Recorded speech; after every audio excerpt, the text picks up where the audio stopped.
by Mary Claire JALONICKAssociated Press. Washington app. Democrats and a few Republicans in Congress have a clear message for President Donald Trump: don't mess with Robert Mueller. Concerned that the president may fight back after Mueller's investigation into Russian meddling led to 2 indictments and a guilty plea for his former advisors Monday, top Democrats laid down a marker for the president, who earlier in the year criticized Mueller and the probe. The president must not, under any circumstances and in any way, interfere with the special counsel's work, said Senate Democratic leader Chuck Schumer.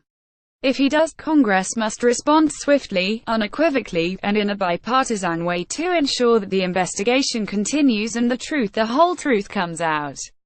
Virginia Sen. Mark Warner, the top Democrat on the Senate Intelligence Committee, added, members of Congress, Republican and Democrat, must also make clear to the president that issuing pardons to any of his associates or to himself would be unacceptable, and result in immediate, bipartisan action by Congress.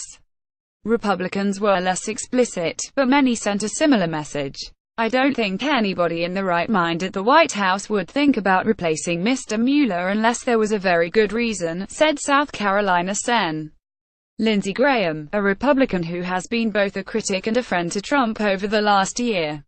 Republican Sen. Bob Corker, a Trump critic, said he can't even imagine that Trump would fire Mueller. Jay Sekulow, Trump's personal lawyer, shot down both possibilities of firing Mueller and pardons in an interview Tuesday with ABC's Good Morning America. The president has not indicated to me or to anyone else that I work with that he has any intent on terminating Robert Mueller, Sekulow said. On pardons, he said, I have not had a conversation with the president regarding pardons. And pardons are not on the table. Sekulow's comments came a day after the first charges were announced by Mueller. Former Trump campaign chairman Paul Manafort and his associate Rick Gates both pleaded not guilty to conspiracy and money laundering charges. Another former advisor, George Papadopoulos, pleaded guilty to lying to FBI agents when asked about Russian contacts. White House spokeswoman Sarah Huckabee Sanders told reporters after the charges were released that there is no intention or plan to make any changes in regards to the special counsel. But lawmakers have been on guard since May, when Trump abruptly fired FBI Director James Comey and Mueller was appointed. Trump was initially more critical of the special counsel, and at one point his legal team looked into potential conflicts surrounding the team Mueller has hired, including the backgrounds of members and political contributions by some members of his team to Democrat Hillary Clinton. After Trump made those rumblings, 2 bipartisan bills emerged in the Senate Judiciary Committee that would attempt to protect any special counsel. Legislation sponsored by Graham would prevent the firing of any special counsel unless the dismissal was first reviewed by a panel of 3 federal judges. Legislation co-sponsored by Republican Sen. Tom Tillis of North Carolina would let in any special counsel for the Department of Justice challenge his or her removal in court.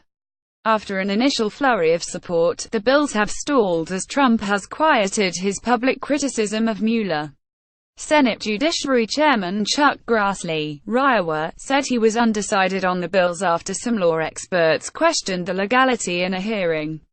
As senators returned to the Capitol Monday evening for votes, many Republicans were lukewarm or declined to say whether they would support the legislation. Graham said of his own bill, I don't feel an urgent need to pass that law until you show me a reason Mr. Mueller is in jeopardy. Some Republicans said they were reviewing the legislation. It would be a problem if Trump fires special counsel or pardons indicted people, said Arizona Sen. Jeff Flake, another recent critic of Trump. The main message from Republicans was that the charges would affect legislative work. Republicans are hoping to make some progress on tax reform, and are hoping to stay focused on that goal. It doesn't distract us in any way, Corker said. I don't see it being a factor at all. That remains to be seen, as Republicans have had a difficult time this year enacting any major policy as Trump has taken aim at some in his own party. It's also unclear how the charges will affect several congressional investigations into the Russian interference and whether it was connected to Trump's campaign. Neither the Senate nor the House Intelligence Committees have interviewed Papadopoulos or Gates, according to sources familiar with the probes. and only the Senate Intelligence Panel has talked to Manafort. The sources declined to be named because the committee's interviews are private. As the investigations have gone on for several months, some Republicans have called for them to end.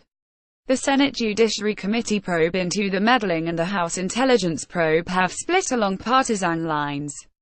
And Democrats fumed last week as House Republicans launched new probes into Clinton and former President Barack Obama. Some Democrats indicated that the congressional investigations should step up as Mueller's probe found new evidence. It is a pretty sobering, shattering moment in American history, Connecticut Sen. Richard Blumenthal, a Democratic member of the Judiciary Panel, said of the charges, "It is the end of the beginning, but not the beginning of the end." Associated Press writer Alan Fram contributed to this report. Copyright 2017 The Associated Press. All rights reserved. This material may not be published, broadcast, rewritten or redistributed.